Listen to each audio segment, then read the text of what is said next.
खरगोश और बकरी की कहानी।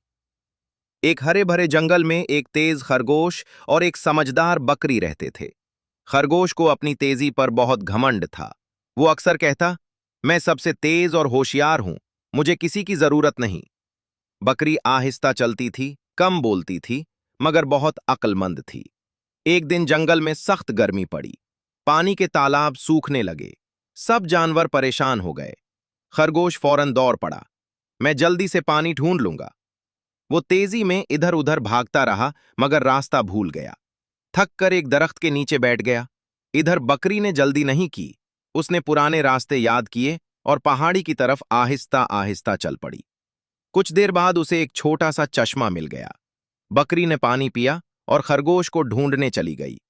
खरगोश प्यास से निढाल था। बकरी ने उसे पानी पिलाया। खरगोश को अपनी गलती का एहसास हुआ और वो बोला, आज मैंने सीख लिया कि सिर्फ तेजी काफी नहीं, समझदारी ज्यादा जरूरी है। बकरी मुस्कुरा दी। उस दिन के बाद दोनों दोस्त बन गए और मिलकर हर मुश्किल का सामना करने लगे। सबक: जल्दबाजी नुकसान देती है, अक्ल और सब्र कामयाबी लाते हैं।